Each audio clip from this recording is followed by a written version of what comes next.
Done with sports talk worldwide with some news from the world of boxing. So y'all know what time it is. You ain't in a rush to get concussed. Now y'all check this out. We know that we've heard that a referee, Carlos Padilla, cheated in the Manny Pacquiao fight in 2000 against Nedal Hussein, right? If you don't know that, check out a video I did about 2 days ago about it. It's all over the place.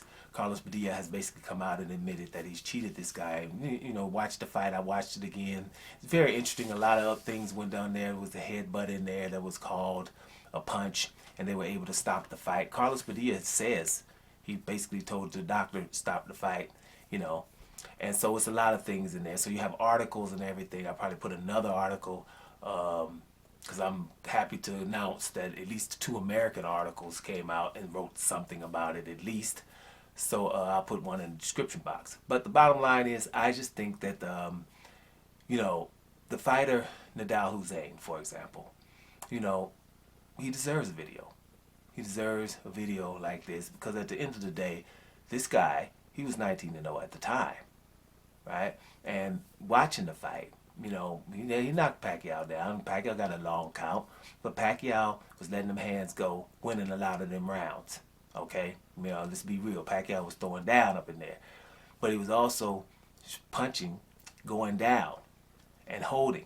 And so the guy was just trying to punch him off. So everybody kept commenting about the guy punching or punching on the break or punching off.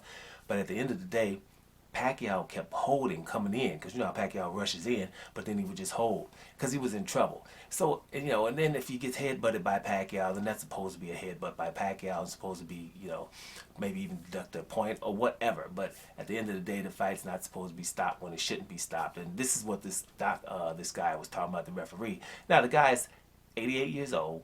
People respect your elders. You know what I mean? He's real old. People at 88, that's like children. They're going to tell the truth. Right? You know, ain't got nothing to lose.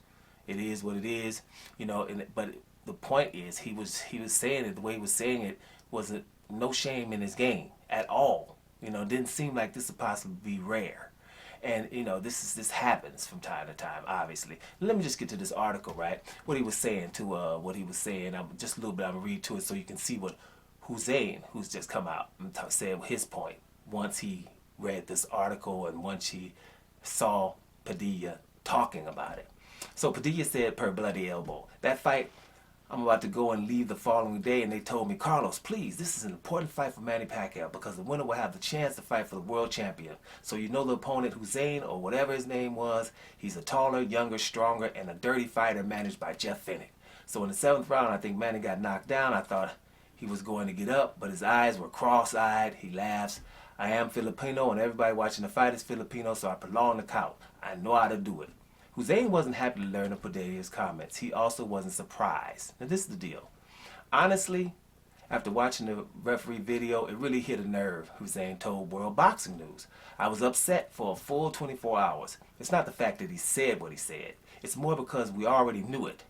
But the way he said it, with a smirk and a smile, like he was proud of what he had done, like the depth of corruption. It's obviously in his veins and in his heart, right? So he had obviously done it before because it was nothing to him. And that's what we're talking about in the sport of boxing. There's a lot of things going on right now. Now, I'm always talking about fighters that, you know, we ain't giving them no opportunity. We're going to cheat them. You know, I feel for fighters like I always bring up, like Austin Trout. You know, his career could have been a little different if he didn't have to fight Canelo with open scoring in San Antonio. You know, people just ignore stuff and we just move on to the next thing. But you're Austin Trout, you're going up, you're undefeated. You know, hey, this fight is the winner can get your boy Floyd Mayweather. You win the fight with Canelo. First 4 rounds. After 4 rounds, they come and tell you. That's what open scoring is, which shouldn't exist, but it is. And after 4 rounds, they tell you what you've done up until then. So and if you're Austin Trout, or you, whoever you are, go watch the first 4 rounds.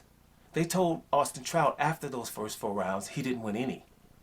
Canelo won all 4 of those. And just watch those. So, once you see that, what does Austin Trout have to do?